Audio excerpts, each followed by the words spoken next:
Hi guys, welcome to my channel. My name is Kyra and today we are starting a journey in beauty that I have been very excited about for a long time. This is like a teaser for a sort of rebranding, if you will, that's coming up on my channel starting in December, and that is painting my face color made easy.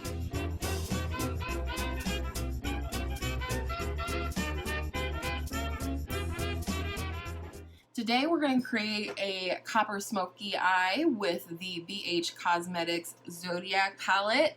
This was a request from a subscriber. I apologize that it took so long as always, but thank you so much for the idea, and you know who you are, and I hope that you enjoy this video. So here's the palette in case you've not seen it. This is an oldie but a goodie, y'all. But the new journey on my channel is just going to be about not only going through my journey in beauty and learning and perfecting my skills, but teaching you guys how to do the same thing on your own face. So if you want to see how I created this copper smoky eye, then let's go ahead and get into the makeup.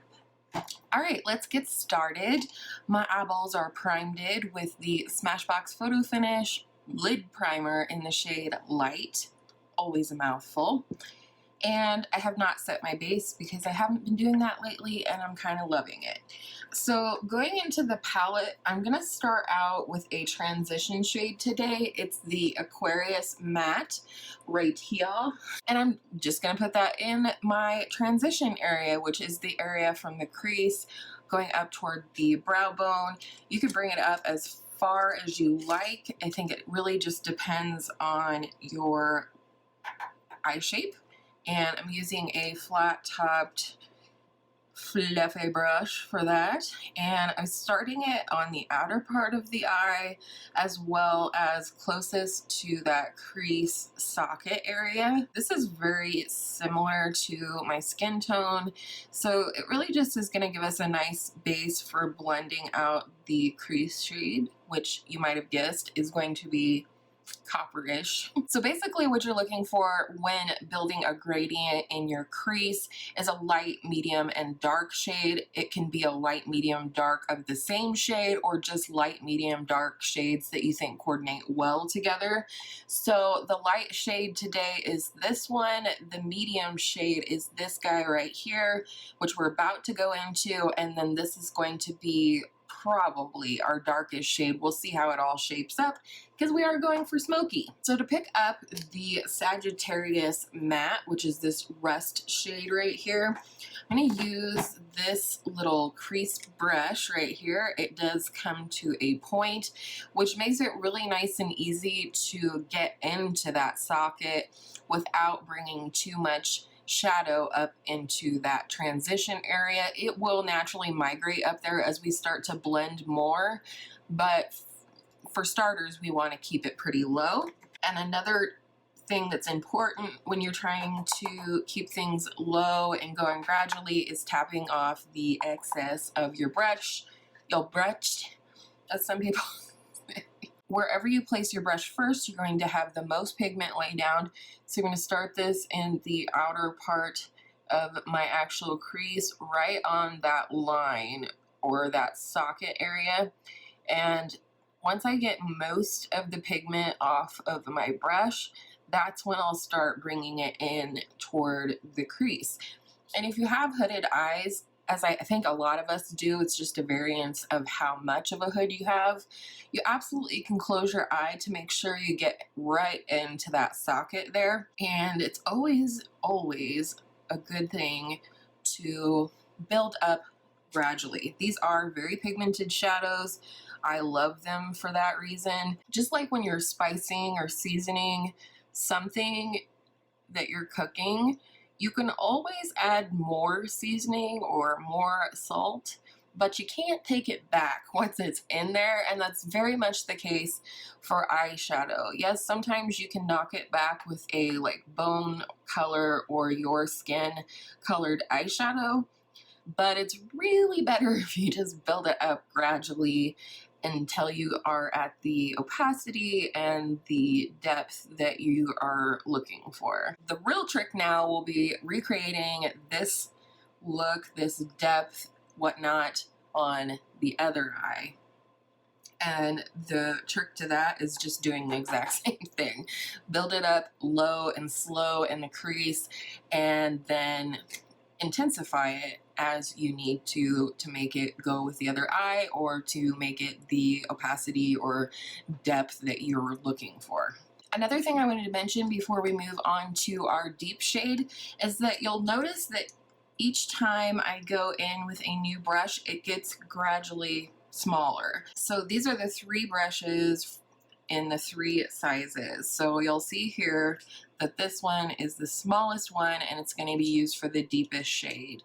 So I just wanted to mention that that's one way to make sure you're getting a gradient. If you go in with 3 fluffy brushes to try to achieve a gradient in the crease, it's not going to work because they're all going to go in at the same sort of height, if that makes sense. So that's one thing. If you're going to build a gradient in your crease and you're wondering how to do that, I suggest 3 different size brushes for the 3 different depths of shadow. That was really difficult to say. Alrighty, then going in with our deepest shade, it's this one right here, which is the Scorpio matte. And I'm gonna pick it up. This is a fluffy brush. It's like a flat top fluffy brush, a lot like the brush that we used with the transition shade, but this is just way tinier. It is the Morphe M562, in case you're interested. I do really like this. I actually feel like it picks up shadow beautifully, and I'm first putting this on the outer V of the eye, right over the previous shade. And I'm just starting there first because that is going to be our deepest shade, and I like to always apply the deepest matte that I set up the crease with on the outer V. I just like it, and I like for whatever shimmers I put on the lid to overlap that. So now I'm bringing the brush up into the crease. I've not picked up any additional product yet, and I'm just swirling this in the outer part of the eye. Once I'm certain I have the bulk of the pigment off, I'm going to start sweeping it inward, windshield wiper motions. Once you start sweeping it in, you really only want to bring it in about halfway or in line with the pupil or the darkest innermost part of the eye. And that's because it's going to give a lift to the outer part of the eye, as well as keep the eye open. If you have downturned eyes or squinty eyes or what have you, keeping this inner half of the eye lighter is going to help the eye look more open, awake, and who doesn't want that? I do. I need it. I'm tired today. I'm gonna go in with more product and just build this up on the outer part of the lid and make sure that we are blended into the crease, the creasal area. All right, so now we've applied our light, medium, and dark shades. You can always work back to the previous shade if you feel like there's any harsh edges that you need to blend. I don't feel like there's any harsh edges, but I do want to go back in with a little bit more of this rust matte right here. I do want that orange to pop, and to do that, I'm going to go in again with a medium-sized brush, but this is a little softer and a little fluffier than our previous brush. Just gonna go in with a little bit, make sure I'm tapping the excess off, and I'm really going to put this right on top of the previous shade, the darkest shade, so that I'm not going up any higher, but I'm bringing that rust back out to play. And then just to make sure we're not looking very harsh at all, we're going to go back into our transition shade right here, sort of like a khaki shade, if you will. Same brush we used for the transition, but again, I'm going to put it right on top of the previous shade, that rust shade, because I'm blending that out. I don't want to keep going higher and higher toward the brow bone. I just want to make sure that everything's blended and all the shades are present. Now comes the fun part. This shade right here, which is the Scorpio metallic shade, is going to be my copper today. But first, I'm going to prepare the lid for this chunky, glittery, metallic baked shadow. I always like to use a glitter glue with most of my shimmers, but especially with shimmers like this that might have fallout, as well as it just intensifies things. We're gonna stop there. We're not going to put glitter glue on the other eye because it won't be tacky or as tacky by the time we get back to it. Now we're gonna go in with a flat shader brush. This is just a flat paddle shaped brush there. Pick up that shadow, tap off the excess. Ooh, I feel my crease sticking together. And start this all the way out to meet up with the dark matte that we have in the outer corner of the lid. And I'm working in sort of small patting and swiping motions, making sure that I go up to the crease without going above the crease. And I'm just working my way in. I'm going to take this all the way in on the lid, but then we're going to do just the lightest pop of a highlight color on the inner part of the lid, just for a little brightness. For my preferences, I like to have that little pop of light on the innermost part of the lid because of my eye shape. Again, I think it opens up the eye. I think it gives a little bit of a lift to the eyes, makes you look more awake, and who doesn't want that? I ask you, especially on a gloomy day like this. I think I'll try my phalange, just pick up a little bit and press that on. Try to build up a little bit of intensity. And that definitely helped. At this point, like I said, I'm doing pressing motions, no swiping. Swiper, no swiping! Swiper, no swiping! Now, to blend this deeper shade with the metallic, I'm not going to go back in with the deeper shade. I'm going to go back in with the mid-tone so that we're blending the deep shade with, you know, essentially this is the metallic version of our mid-tone shade. So I think it will blend them together nicely. So we're going to go back in with the brush that I re-intensified the mid-tone shade with, and we're really just going to go back and forth over the metallic and the deep shade.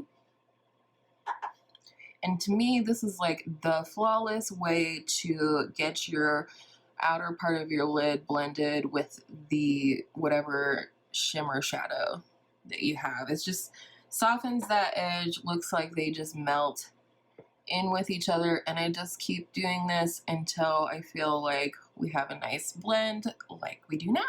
Alright, for the very inner part of the lid, I'm going to go in with this shade right here, which is the metallic for the sign Virgo, and take a teeny tiny flat shader brush and just not even the inner third. I'm going to try and keep it very much inner. I don't want to take away from the depth or the quality of the copper shade. I just want to brighten that a little bit. And as you can see, that tiny bit did the trick.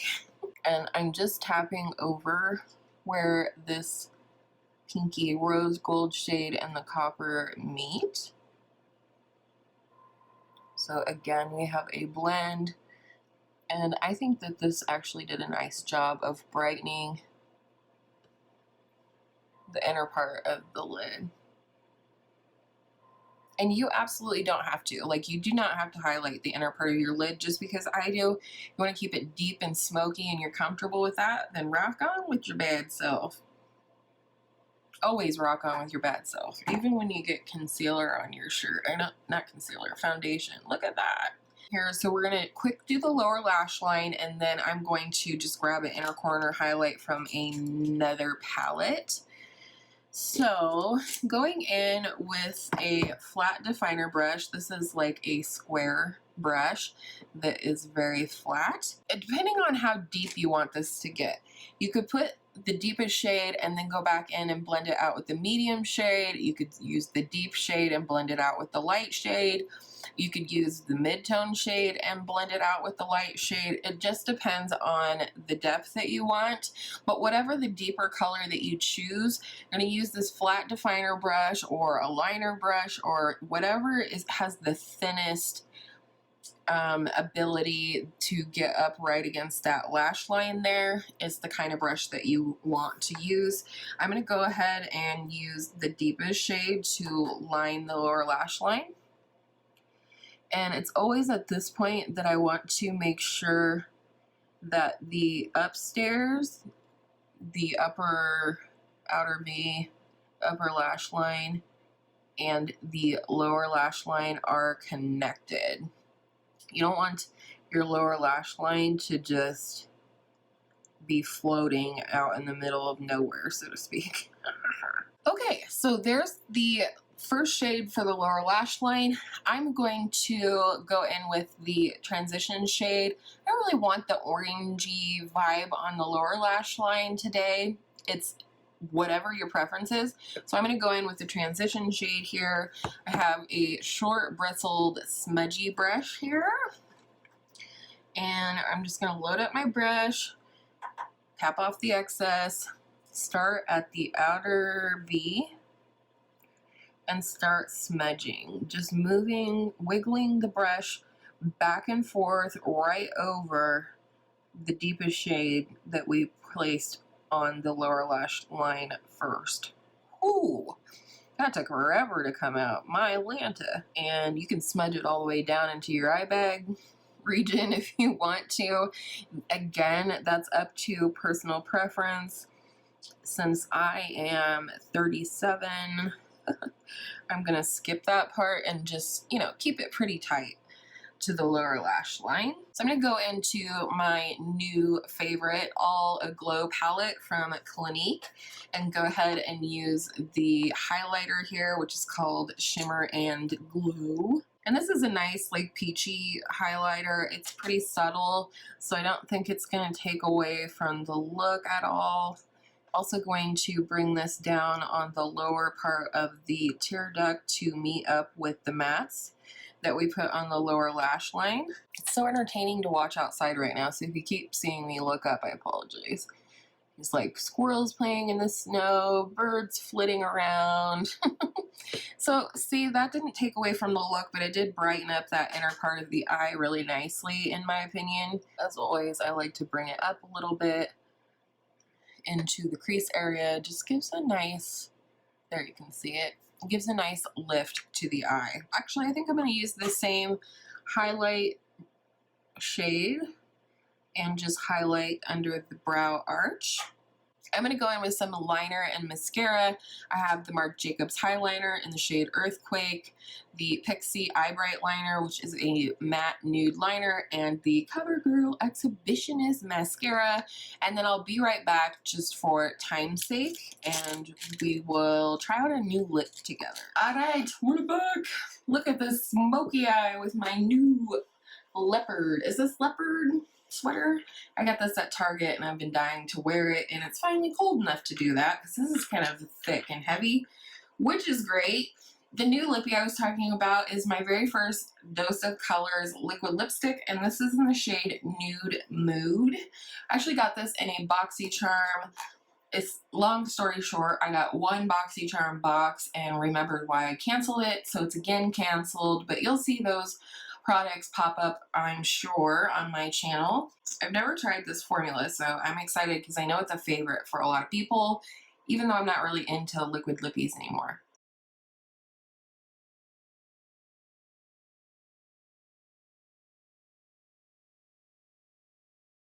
Clearly it's been a while since I put on a liquid lipstick. Holy moly! So I hope this video was helpful to you guys. Like I said in my intro, this is sort of what my rebranding, if you will, is going to look like coming up in December and or January. I've always felt led to not only explore and go on my journey in beauty, but to share that with you guys in a way that you can understand, that is easy to recreate, and so on. So let me know down in the comments below if you're excited about this new journey on my channel. I'm still going to have a lot of the same content. I'm just going to be adding more tutorials and more informative makeup type videos. Whether you're new to makeup, a beginner, intermediate, expert, I'm hoping that you'll find something in each video that is meaningful and helpful to you. And I appreciate each and every one of you. Thank you so much for spending part of your day here with me today, learning how to create a copper smoky eye. And with all of that said, I hope all of your makeup days are absolutely smoky makeup days. And I will see you in my next video real soon.